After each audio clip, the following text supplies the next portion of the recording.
Hello, everyone. Hello, everyone. Welcome to Matters. Welcome to this edition of Education Matters. Yes. How about that? And specifically, your education matters. We're glad that you joined us. This is a topic near and dear to us. We're going to put it within the format of something that some of you may have heard before if you've been involved in any of our programs. It's called Olympic thinking. We're going to go many different directions with this. Sure. That would be nice. Okay. Let's start off by telling why Olympic thinking came into play. All right. To kind of give a definition, Olympic thinking is a way to think about anything that you want to do or become. It's not just relative to your professional skills. It's relative to anything that you want to do in life or that you want to become in life. It's a 12-step program. It's not the 12-step program, but it is a 12-step program. And it really is, it's a fun journey through. Where it came from is that Terry and I had the opportunity in 1996 to attend the opening ceremonies and the first week of the Atlanta Olympics. And it was something that was on our lifetime goal sheet. And we were so thrilled when that opportunity came about. On this particular day, we were flying down to Atlanta, and our plane was marshaled off into the Olympic arrival area where we had to receive our credentials and go through security in order to be part of the Olympic festivities. And I remember Terry, as we were taxiing, she looked over at me and said, "What is it we're going to learn here, do you think, that we can take back to our hairdressers and service providers and salon owners?"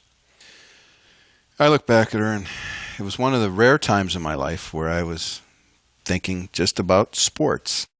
And I knew we couldn't be surrounded by that kind of greatness, that kind of talent and expertise, and not learn something. And I knew that you would come up with this when we got home. I knew it. You were so right, because it was such an inspiring time to be there and to be surrounded by talent. We were back for about a week, and all of a sudden this method... No, not all of a sudden. We were sitting in a meeting that both of us' attention was fully needed. And after we got out of the meeting, you showed me what you wrote, so you weren't involved in the meeting at all. Busted. I wasn't.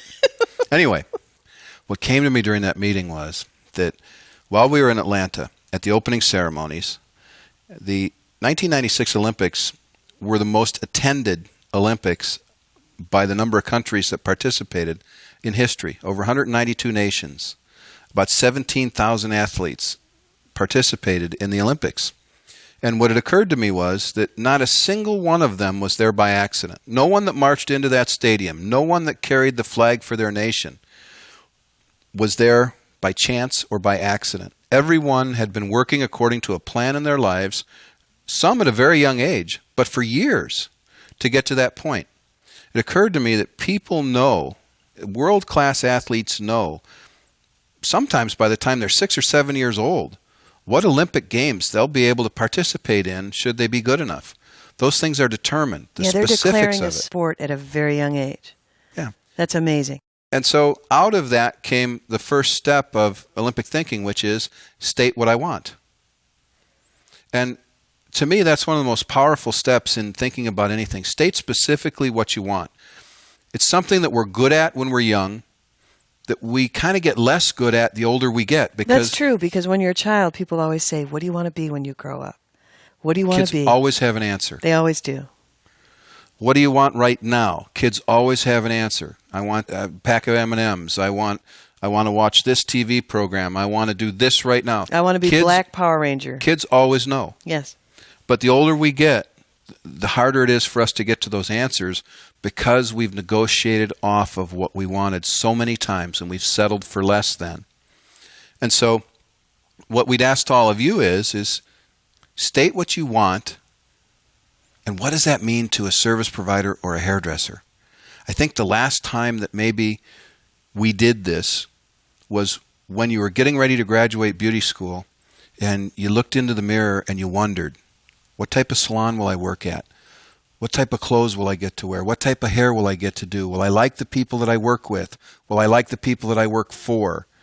Will I be any good at this? All of those things. As you answered those questions, you started to define specifically what you wanted from your profession. Oh, and you could have taken a step further. Am I going to be respected? Am I going to build a clientele, and at what pace? What's my reputation going to be with my customer? What's my reputation going to be with my teammates? Am I going to be someone that's such a valuable talent at that salon? All that stuff that we ask ourselves during our alone time. So out of this, what we'd like you to take away from is get in touch with specifically the things that you want on all levels of your life. On a professional level is what we're going to hone in on today. But what is it that you really want to accomplish? What do you want to become in the beauty business? From that, then, it flows into the second step, which is selecting a coach. Once you've stated what you want, one of the most important things is selecting a coach. Out of that particular Olympic Games, we had the opportunity to watch the United States women's gymnastics team. And some of you may remember that it was the first time our women's team won a gold medal in the women's gymnastics. In team competition. In team competition. And there were many characters that were on that particular team, but the one that comes to mind is Carrie Strug. Carrie Strug was a teenager in 1996. 18. And they told the story about how in the last 4 years leading up to the Olympic Games, she had hired and fired 5 different coaches. And what I couldn't help but think of during that was, how important do you think Carrie Strug thought the right coach was? And then I couldn't help but wonder, how important is the right coach to us? A coach today isn't somebody that just surrounds you and tells you how great you are. You see, when I thought about it, Carrie Strug was already a world-class athlete for how many years? She'd competed in national and world events in her field of endeavor, in gymnastics, for years. She was already one of the very, very best, but she wanted to be not just the very best, she wanted to be an Olympic gold medalist in the 1996 Games in a team sport. And to do that, the right coach was critical. Not to tell her what she was doing right, but to tell her what she needed to do to improve to take her talent to the next level. I just saw, ironically enough, I was watching skating this weekend, and Sasha Cohen has had 4 different coaches in the last 3 years. And those of you that don't know her, she is now one of our prime candidates for a gold medal in women's figure skating. And she was with a coach, went to 3 different coaches, and went back to her original. And one of the reasons is, at first, she thought he was too hard on her. And then she realized that kind of discipline and strength that he provided was the best kind of coaching, because it brought out the best. And what I think about in coaching, especially Olympians, is every coach has to be willing to risk everything to bring out the greatness in that athlete. They need to risk every single second of their relationship with that athlete. For in swimming, to bring off 100 seconds off their time, I've got to be able to risk everything to tell you what I think would accomplish that. And in our industry, the longer the relationship, sometimes the less we're willing to coach. Well, and Terry, one of the things that's most important when selecting a coach is giving permission to that person to coach you. True.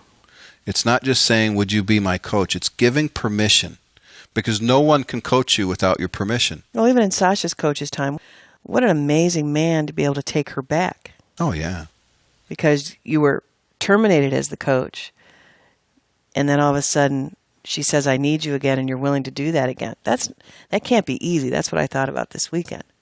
You know, as you talk about that, I think of the scene that we show many times when we teach together from Jerry Maguire, where Tom Cruise's character is talking to Cuba Gooding's character, and Tom's job as his sports agent was to be able to get him his big contract.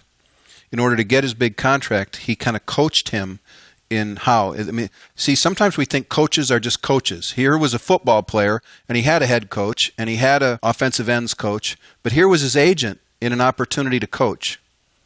And coaches can come in all different coaches varieties. Can come from anywhere, but what's in common is we have to give them permission to coach.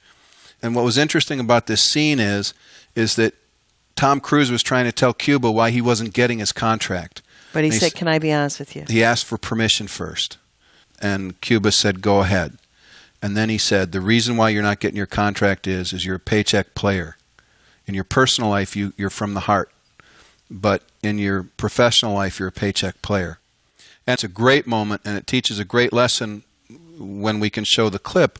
But I think about it relative to Olympic thinking, because that moment of being coached, of giving somebody permission to reflect to you, again, not what you're doing right. I'm sure that football player was one of the best football players that could be in the movie, but it didn't all come together for him his way. He still needed somebody to coach him on how to get to the next level. And so do we. All of us in business. When I think of a service provider in the salon industry, sometimes our owners are our obvious coaches. Sometimes it's the person working in the station or the chair next to us. Sometimes our guest can be our coach. But in all cases, it's people that we give permission to coach us. And it's being willing to recognize the moment, being willing to recognize that we need to be coached and wanting that to take place. Mm-hmm.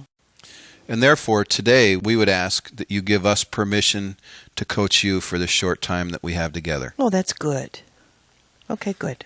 Having said that, the next step in Olympic thinking is, what do I need to learn? And that's something that is, from an athlete's standpoint, think about, again, Carrie Strug has just hired this coach, and that person's whole job is to figure out what they need to learn to get to the next level. I love to listen to the stories about gymnasts, especially because I think a lot of people in a coaching environment wants the person they're coaching to be happy and content. So it's a good practice today, but they make them start on their worst apparatus. Mm-hmm. If you score the highest or most comfortable on beam, that's the one you're going to do last. If you're most uncomfortable on floor, that's what we're starting with today. How about our industry? Most of the time, hairdressers who are great cutters only go to cutting classes. They're weak at color, but they don't want to go to color classes. They'd rather be in a cutting class where they can look like the star. Mm-hmm. I'll never forget the time that I was working with the salon owner on numbers, and she was so paranoid to do them, hated them, and phoned me on the phone and said, even driving to have a session with you on math, my hands get all sweaty. I'm so nervous. I said, look, I'm going to make it easy for you. She goes, oh, I know you are, because I've got something that I want you to do ahead of time so you know how I feel when I'm working with you. I thought, okay, well, that's fine. So when she arrived, she said, could we start with my session first? I said, absolutely. And what she did is, on my desk, she put a mannequin head and put a pair of scissors, and she said, now, before we start doing numbers, so you truly understand how your student is feeling as far as the inadequacy, I need you to cut some hair in front of me, because that's when I'm in my element. And of course, I didn't know how to hold the shears right, and I thought, oh my gosh, this always looks easier than it really is, and how do I not cut myself? But her point was well taken. I understood completely. I loved that day. I know you did. You loved it. I bet everyone listening loved to hear that it happened too. Yes. It's not often we get to see you sweat like that. Oh, yeah, okay. Well, I'd be nervous, but it was fun. It was fun. Anyway. I thought, are you kidding me? The what do I need to learn part is the part that sometimes is the hardest to hear, especially when you're in your career and you're charging money to guests that are paying for things. You want to think you've got it all together, or you wouldn't have the confidence to see the next guest. For us to allow ourselves to be that vulnerable to say to a coach, whether they're coaching us on how to do better hair color, how to do a better haircut, or how to do a better vault, you're still given permission for somebody to say, here's where you're missing it. This is what you need to do to get to the next level. Mm-hmm. The fact that you're listening to these CDs means you're one of those rare people that really wants to get better and get your career to the next level. So congratulations on that. But on a day-to-day basis, where's your coaching coming from? And who is helping you to determine what it is that you need to learn? And if you don't know what you need to learn, you need to do your homework and break down and analyze your performance to see where those weaknesses are so you can make your learning all about the weaknesses. Sure. And the next step is, when and how much will I practice? Part of the reason we start that with when will you practice is that no one ever finds time to do anything. They make time to do what's important. And so practice has to be a value to you. It has to be something that you're committed to in order to make time to practice. Mm-hmm. So determining when that time will be is critically important. I'll never forget sitting in a class at the Space in downtown Chicago when an accomplished hairdresser by the name of Yosh Toya came in to teach. And Yosh is such a fabulous instructor, and he's so intent on his audience seeing everything that he does.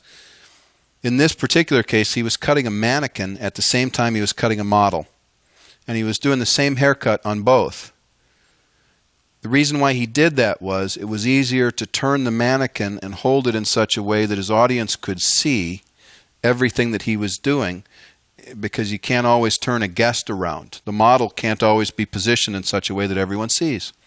And I can remember sitting in the back of the room and having a hairdresser in front of me lean over to another hairdresser and say, "Oh my God, I haven't touched a mannequin since I got out of beauty school." Well, what about Jean Bra's story?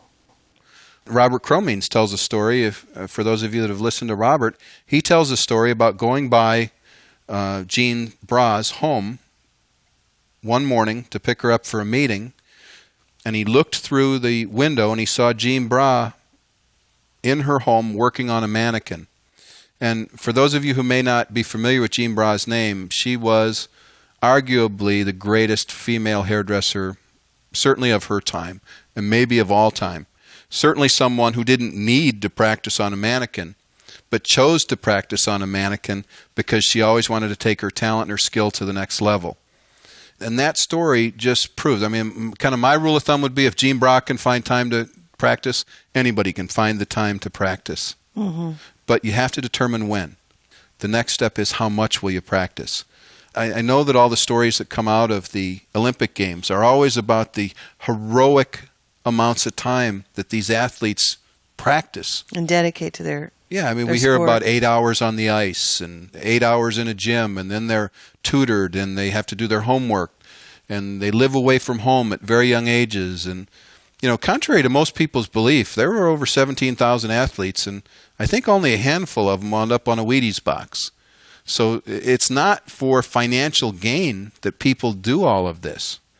It's to find out how good they can be. It's to live up to their own standard and exceed their own standard and personal best. Yeah, because these people aren't perceived as professionals yet in most cases. Right. They're amateur amateurs. athletes. And Terry, I remember when we had the opportunity to talk with and listen to Dan Jansen speak.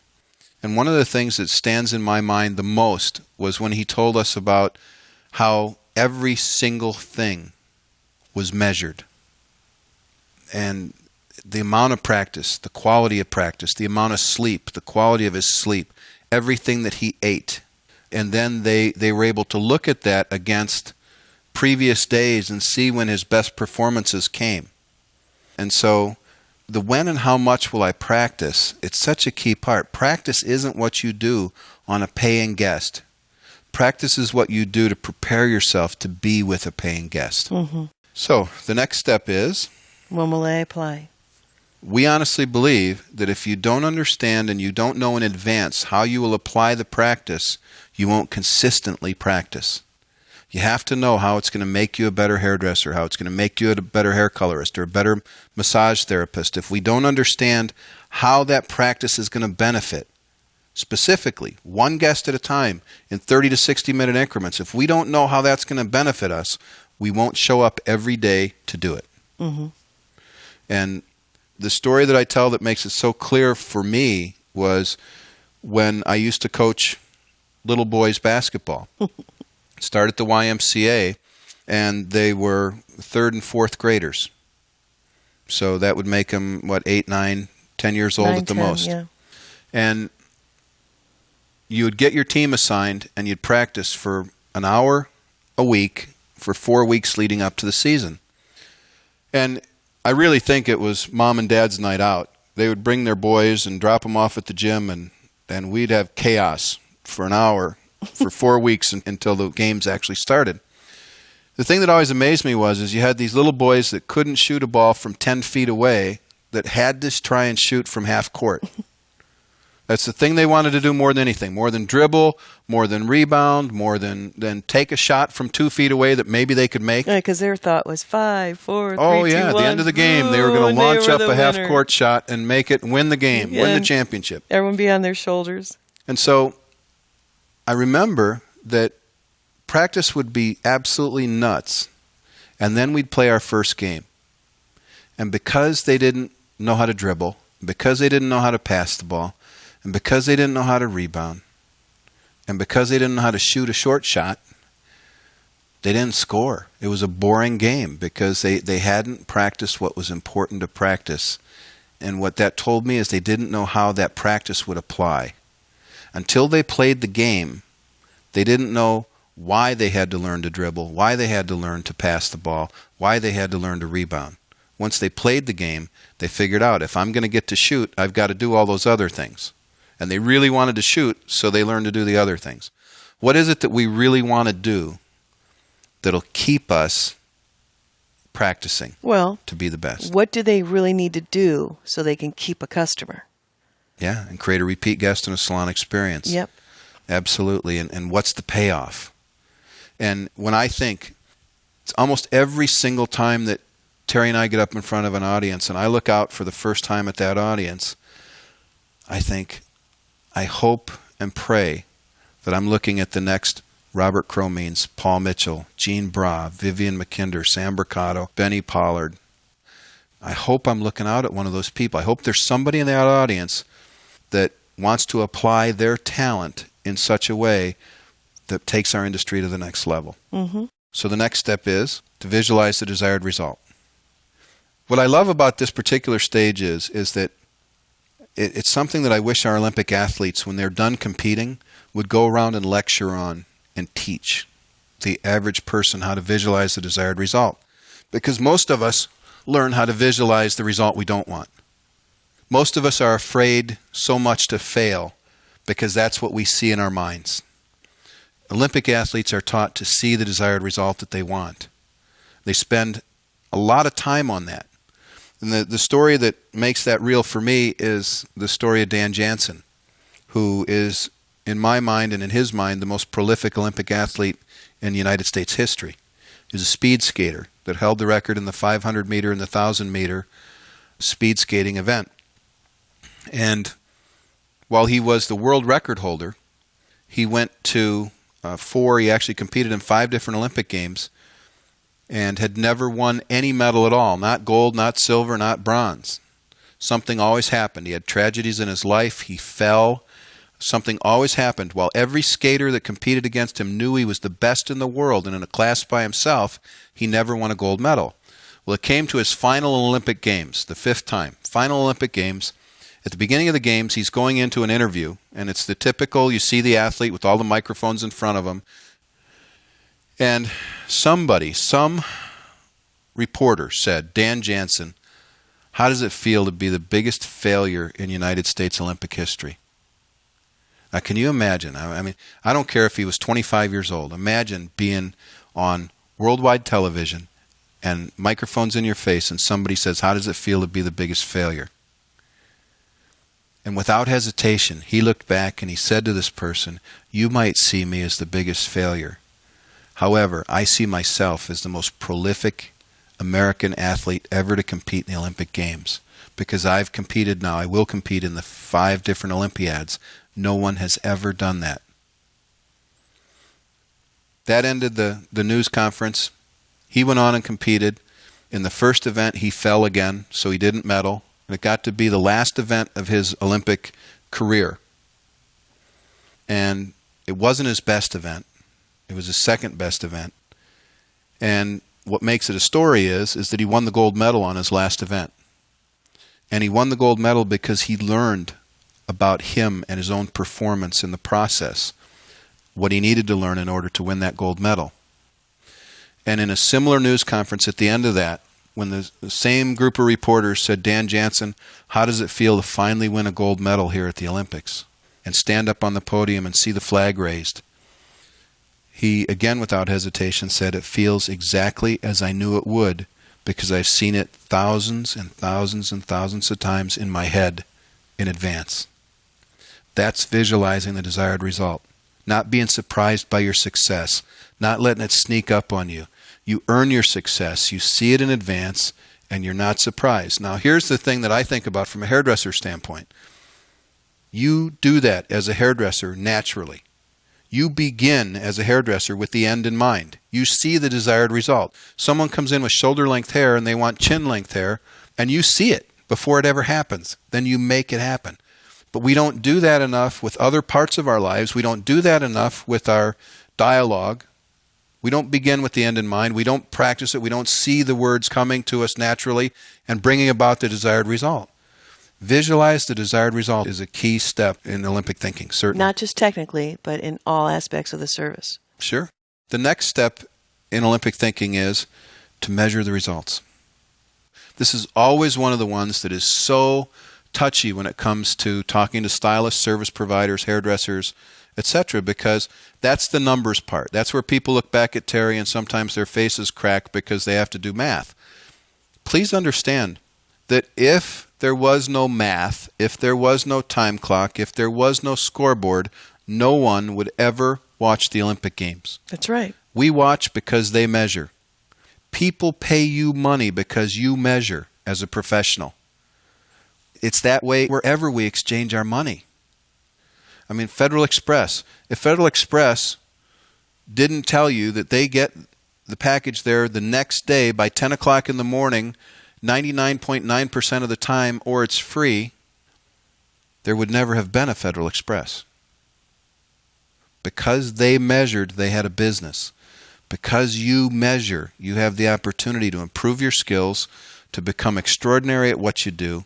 It's learning what to measure, but we've got to measure the results. We've got to know the score. At 5 o'clock every day, Terry says you're either better or worse than you were the day before. You're not the same. You're not the same technically. You're not the same personally. We do not stay the same. We're either moving forward or we're moving backwards. When I think about my career in business, I can remember one of the first locations that I worked at in the restaurant industry, and their daily performance was called ACE, A-C-E, Average Customer Expenditure. And then I was in a business that called it a PPA, Per Person Average. And then at PSC, we refer to ours as PCA, Per Client Average. So everywhere that I've ever worked, looking at the customer satisfaction was always measured by their expenditure, their average expenditure.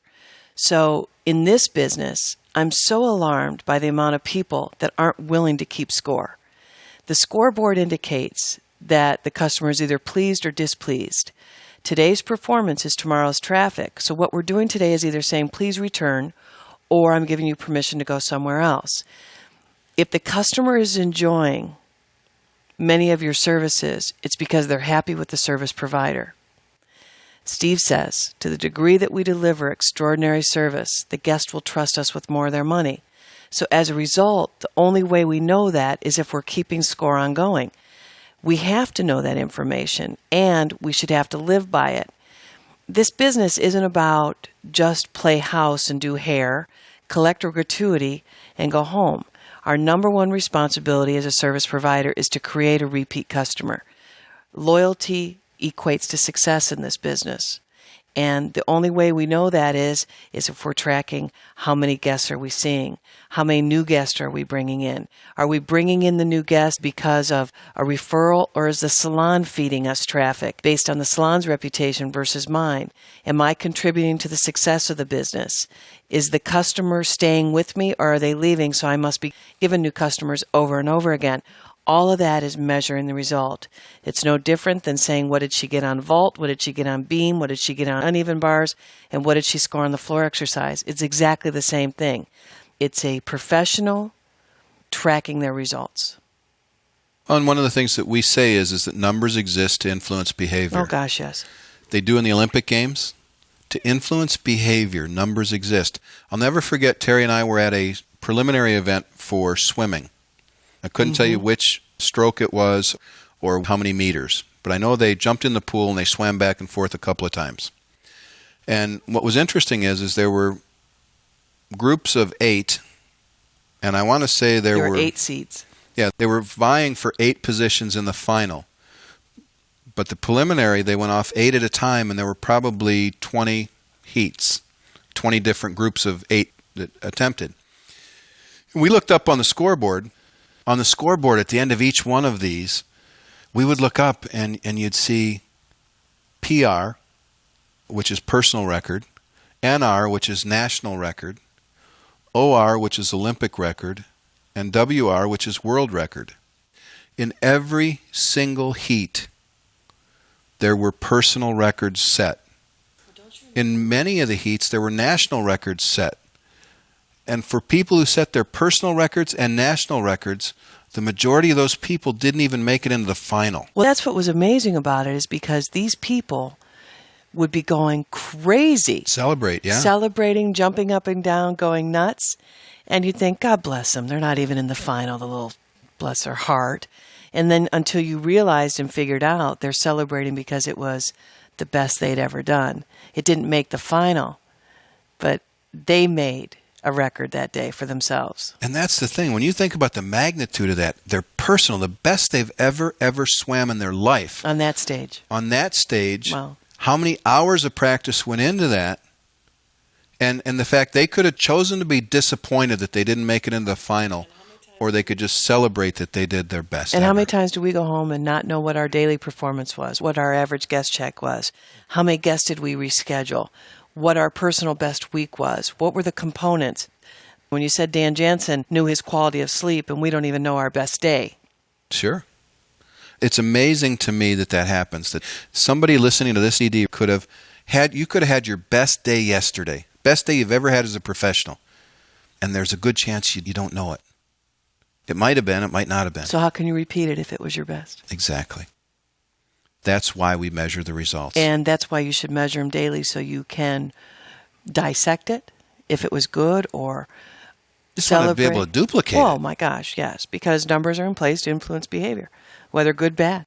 So the next 4 steps kind of go together. So we're going to say them quickly, and then we'll talk about them in a little bit of detail.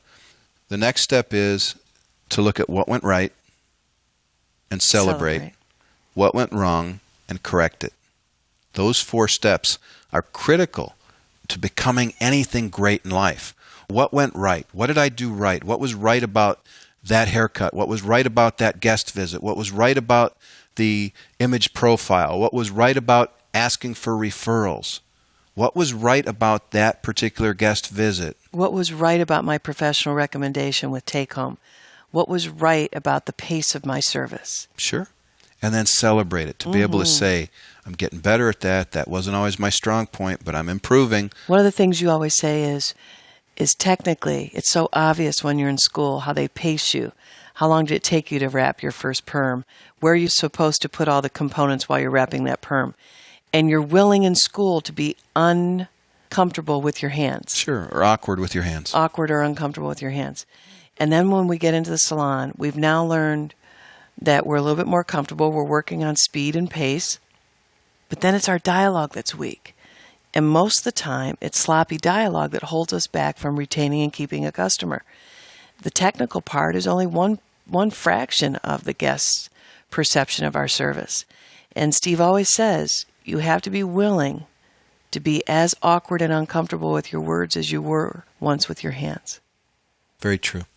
And I honestly believe, you may have heard this earlier in this CD, that our words are what we use to interview for our future.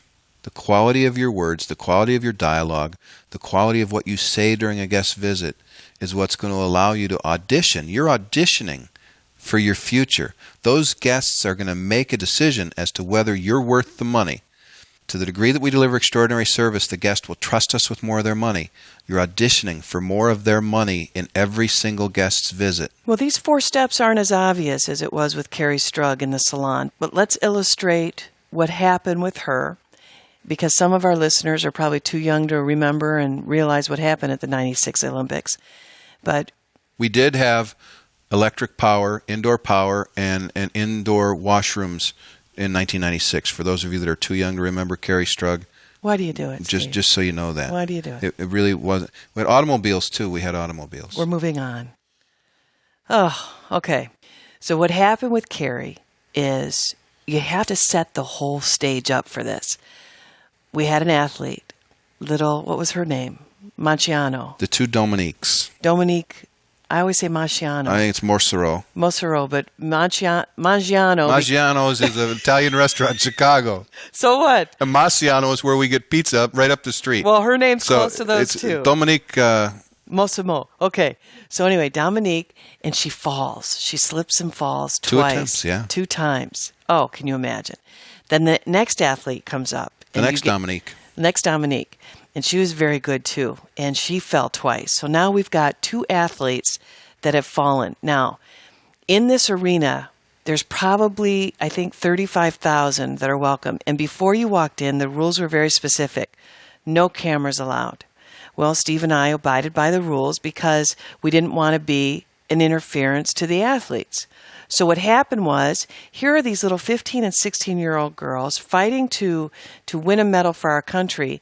And when these little girls are taken off on the vault, there's like 20,000 flash cubes launched into their space. God bless them for even being able to accomplish that.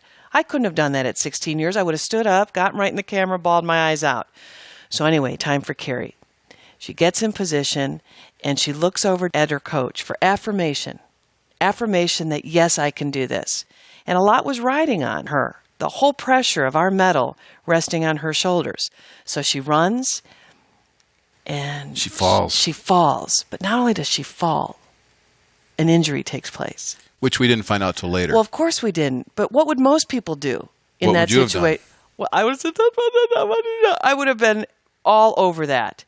Because I would have wanted the sympathy of the crowd versus being a bum. So I remember her walking back, and the 4 steps took place right then.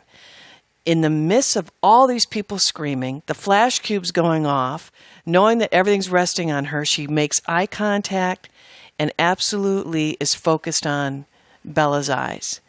And he does those 4 steps immediately to her. And you have to put up with my accent, but he looks, he says, Carrie, your speed, perfect. And he's letting her know. What he's doing is he's saying, what went right and celebrate. Your speed, perfect. And he's telling her, that's wonderful. Don't change a thing on that. What went wrong is he said, your push, center your push, and correct it. So now she's knowing, same speed, concentrate on my push off that vault. And runs, and there's not a lot of time that happens. She doesn't get to rest and think about it. She has, 30 to 60 seconds? Mm-hmm. Hits that vault, lands on one leg that's good because the other one she sprained severely, and the rest is history. We won the gold.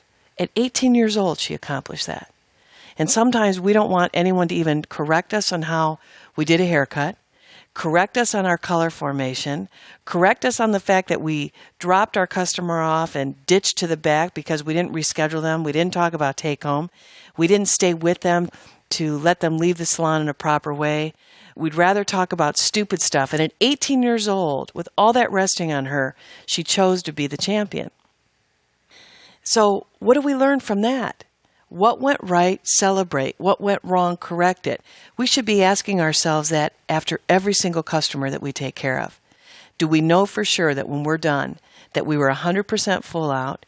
Did we do everything that the customer was entitled to? Did we do everything and do it the right way as we were taught, or did we skimp in any way? Is that customer going to return based on the service that we just gave? Those are great things to ask. Was that a gold medal performance that we just delivered to that customer? Or are we full of excuses like a sprained ankle? It's a lot to think about. And I know there's days where we all have them. Where I'm full of excuses on the sprained ankle. And I know it. I know that just like athletes do, just like we as professionals do, we go up and down sometimes with performance. Our goal is consistency. Olympic thinking is something that will help people to become more consistent in their performance because it's a different way to think about what we do.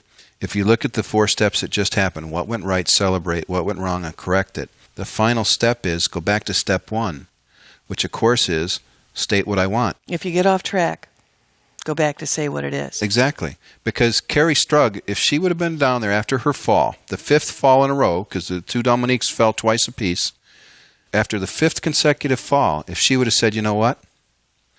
We've never won a silver medal either in team competition. Silver medal's not bad. Some people won't even make it to the Olympics. I made it to the Olympics. I know I wanted a gold, but silver's not bad. It would have changed her performance in that 60 seconds when she made eye contact walking back with Bella. It would have changed how she approached her sport. And so the importance of thinking about this and going back to what you stated that you wanted is what allows you to refocus, get ready, because remember, your future as a professional unfolds in 30 to 60-minute increments. We prepare for it in longer segments, but our actual future happens in 30 to 60-minute increments with guests. We have that opportunity. We all start from where we're at with what we've got. We've got an opportunity to be great. What's difficult for me sometimes, and this kind of goes back to put it all in perspective, is how about those phone calls that we receive from an owner that says, I can't get my staff to go to education. And the first thing, as mouthy as I am, as everyone knows, first thing I want to say is then you don't have the right champions around you. Mm-hmm.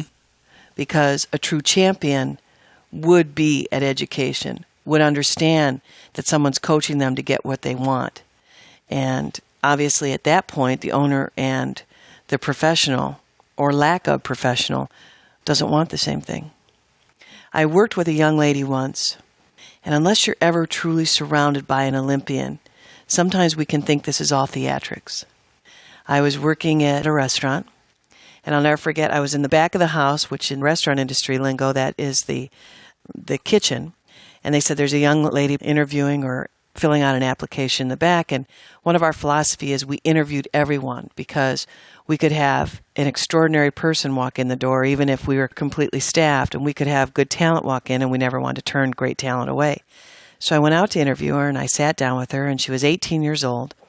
And in the state of Michigan, you were licensed to serve spirits at 18. You couldn't drink until you were 21, but you were licensed to serve them at 18, which never made any sense to me. So I sat this young lady down, and I said, do you have any waitressing experience? And she said, no, I don't. And I said, why do you think you'd be a good fit here? And she said, because I really have great disciplines. Well, I was probably 23, 24 years old at the time, and in all my maturity, and she only being 18, I thought I was so much older and wiser than she. So I was a little humored by her answer of, I have great disciplines. And I said, could you explain? Could you elaborate, please? And she said, yes, I believe if you're a good trainer, which was established in our conversation, if you're a good trainer as you say you are, I know how to do a double axel and learned how to do a double axel on skates. So I believe if I can learn to do that on skates, if you're a good trainer, I certainly can learn how to wait on tables. And I said, please explain. And she said, I am an ice dancer. And my goal one day is to win a gold medal in ice dancing for the United States. And I still had never met a prospect of an Olympian, the thought of an Olympian. I hadn't met anything or anyone like that. We hired her. Her name was Susie Wynn, a little ball of fire. I taught her to wait on tables. She had personality plus, so she was wonderful with our guests. She was able then, she needed a very lucrative job that would create money for her daily so she could pay for her ice time ongoing. And I'll never forget when she would arrive at the restaurant early for her shift. And she would always change clothes after leaving the rink at the restaurant. And she'd be getting dressed and she would remove her socks, getting ready to put her tights on, and her feet would be all bloody. And we would say to her, oh my gosh. In fact, we all said, oh, I couldn't do that. You shouldn't do that. Your feet look bad. And that's got to be awful. In fact, we as non-Olympians were trying to convince her that no Olympian hopeful should go through that process. And she looked at us and said, if I want to win a gold medal, this is part of it. If I want to win, I have to go through this part of it to win that for our country. Well, I can tell you one thing. No one ever complained about having a headache around her again because you knew the price that she was paying.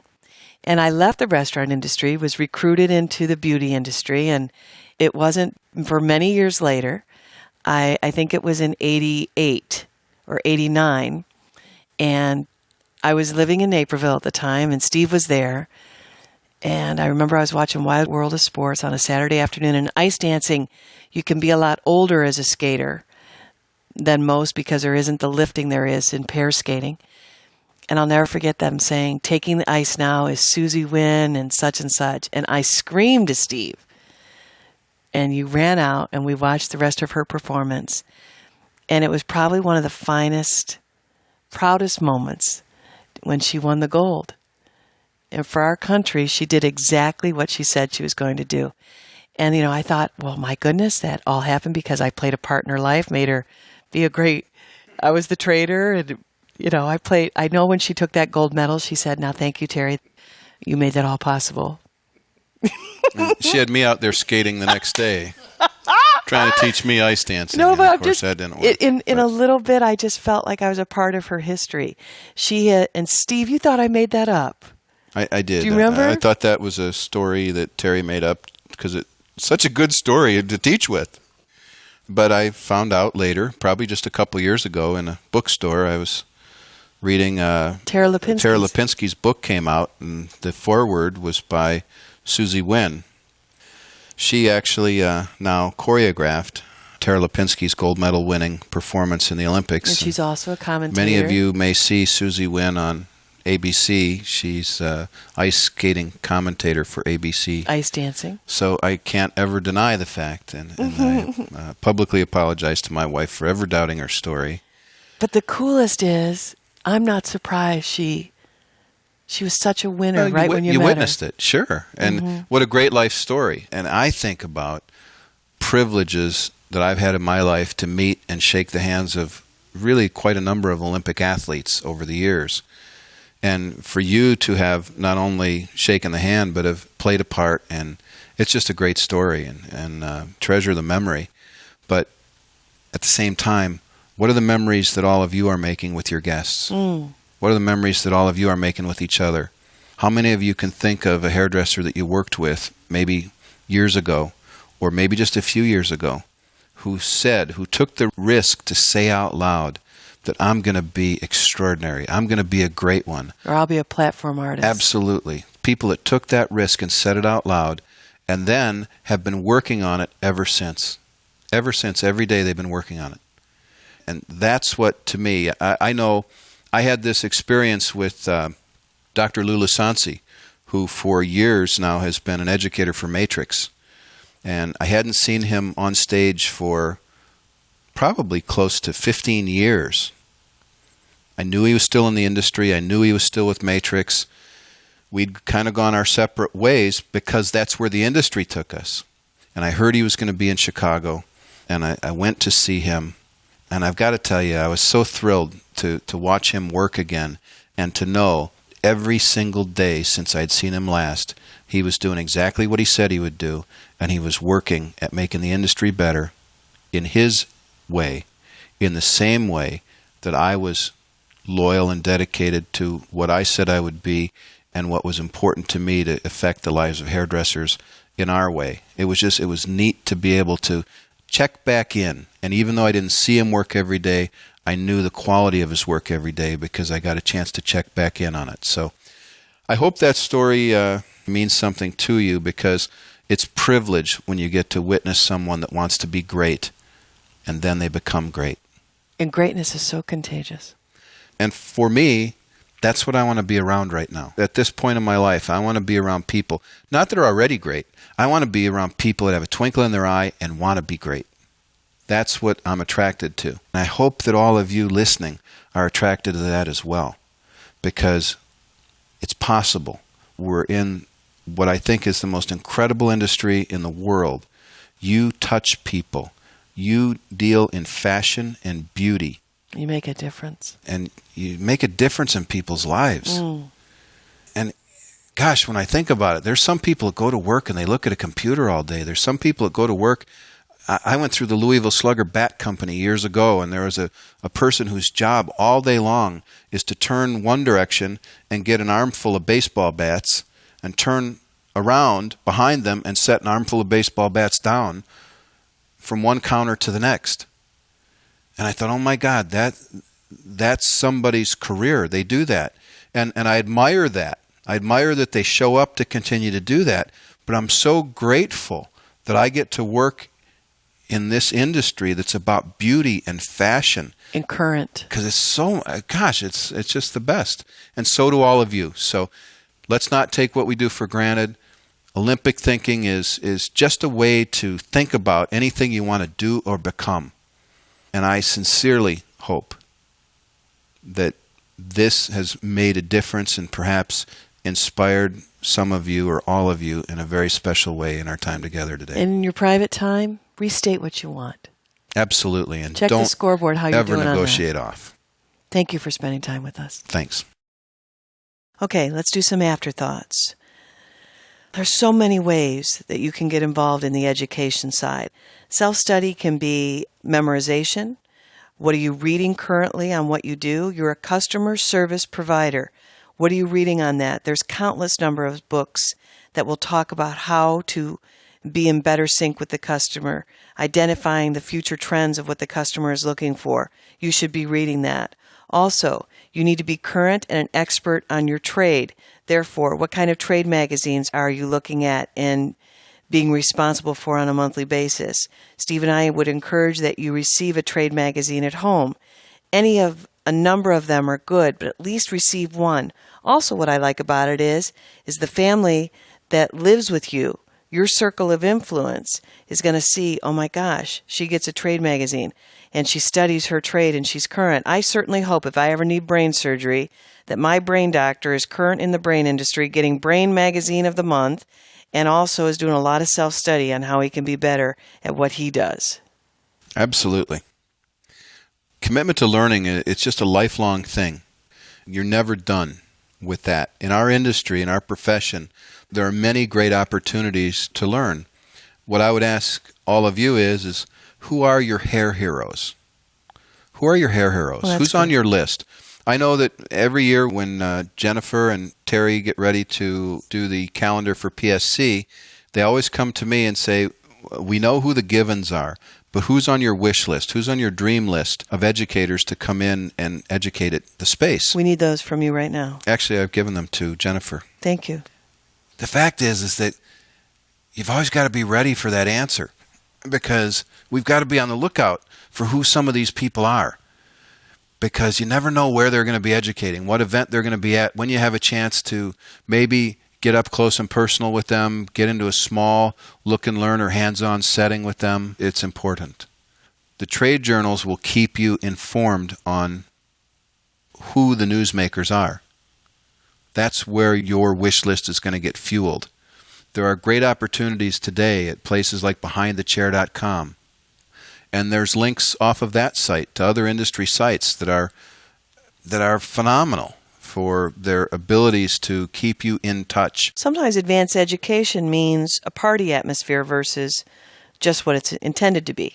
Yeah, and not to say that there's not a place for a good party. It doesn't necessarily cross over with learning. Right, not at the expense of. Understand what it is, and if you're going there to see people you went to beauty school with and to have a great time, more power to you. But training and education is a whole different thing. Well, and it's a costly investment. I can tell you at PSC, our goal was to be the Midwest hub for education. And regardless who is funding the education, it's important that your attendance, whether it be timeliness of being there, your punctuality, as well as being there and committed to the education process is so important. I take notes on every enrollment that we have.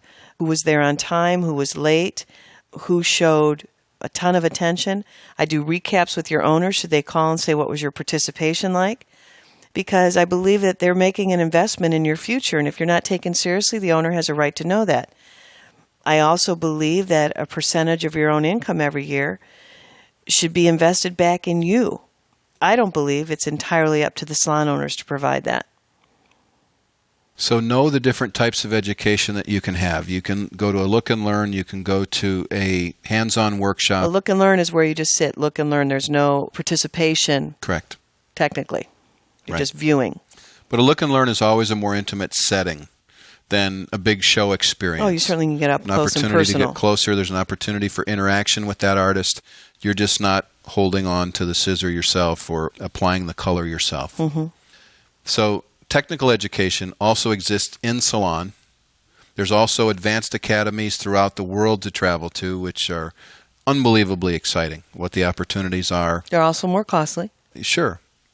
But as our friend Gino says, the cost of not having education, not being educated in beauty, is far greater than the cost of education. That's right. There's also business classes, such as the one Steve and I teach in our neck of the woods.